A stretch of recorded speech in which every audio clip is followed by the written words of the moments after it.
اللہ کے محبوب علیہ السلام نے اسامہ بن زید بن حارثہ رضی اللہ تعالی عنہ کی قیادت میں ایک لشکر تیار کیا تھا، ایک سریہ کے لیے ان کو بھیجا تھا۔ وہ ابھی جرف کے مقام پہ پہنچے تھے۔ یہ مدینہ المنورہ سے شمال کی جانب ایک علاقہ ہے، پہاڑ ہے، اس کو جرف کہتے ہیں۔ تو ابھی وہ وہاں ہی لشکر لے کے گئے تھے کہ حضور کا وصال ہو گیا۔ تو یہ پیر کا دن تھا، تو وہ واپس آ گئے۔ تو بدھ کے دن حضور علیہ السلام کی تدفین ہوئی۔ حضرت سیدنا صدیق اکبر رضی اللہ تعالی عنہ تخت خلافت پہ بیٹھے، تو آپ نے جو ذمہ داریاں سنبھالیں تو آپ نے اسامہ کے لشکر کو دوبارہ روانگی کا حکم دیا کہ دوبارہ جائیں اور جدھر حضور علیہ السلام نے آپ کو بھیجا تھا وہاں جا کر کے آپ لڑائی کریں، جہاد کریں۔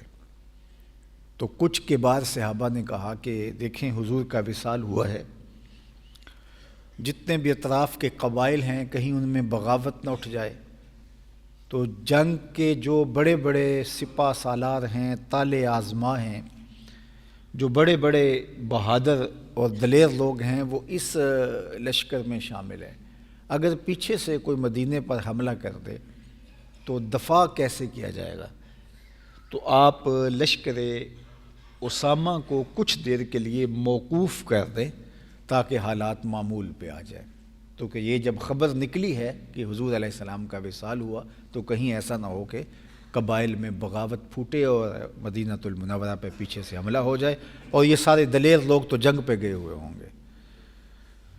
تو حضرت ابو بکر رضی اللہ تعالی عنہ کو جب یہ بات کہی گئی تو آپ نے فرمایا اگر مجھے یہ یقین ہو کہ جنگلوں سے جانور آ کے میرے جسم کی بوٹیاں بھی نوچ لیں گے تو میں پھر بھی لشکر اسامہ کو بھیجوں گا، اس لیے کہ اس کو حضور نے روانہ کیا ہوا تھا۔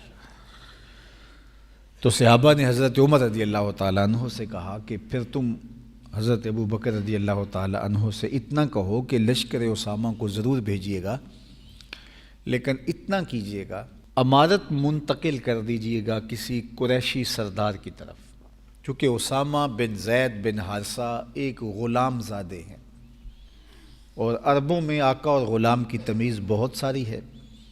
حضور علیہ السلام کی وجہ سے تو یہ چیز دب گئی تھی، تو کہیں یہ چیز پھر نہ سر اٹھا لے اور بڑے بڑے سردار اور قریشی سردار اس بات سے کہیں انکار نہ کر دیں کہ ہم ایک غلام زادے کی قیادت میں جنگ کریں اور اس کو اپنا امیر مانیں۔ تو اگر آپ لشکر بھیجنے کے لیے آمادہ ہی ہیں تو اتنا ضرور کر دیجئے گا کہ امیر تبدیل کر دیجئے۔ ایک تو بچے ہیں، نوخیز ہیں، ابھی تھوڑی سی عمر ہے، 17-18 سال عمر ہے، اور بڑے بڑے عمر رسیدہ لوگ ان کی قیادت میں، اور دوسرا وہ غلام زادے ہیں۔ تو کسی قریشی نسب کو اور کسی پختہ عمر والے شخص کو اس کی جگہ امیر مقرر کر دیں، ٹھیک، اگر وہ اس بات پہ بضد ہیں تو ضرور لشکر کو بھیج دیں۔ تو حضرت عمر رضی اللہ تعالیٰ عنہ آئے صحابہ کی اس بات کو لے کر حضرت صدیق اکبر رضی اللہ تعالیٰ عنہ سے کہا کہ اگر آپ لشکر اسامہ کو بھیجنے کے لیے مصر ہیں، بضد ہیں، تو کوئی بات نہیں ہے، لیکن اتنا کیجئے کہ امیر لشکر تبدیل کر دیجئے، ایک غلام زادے کی جگہ کوئی قریشی سردار امیر بنا دیجئے۔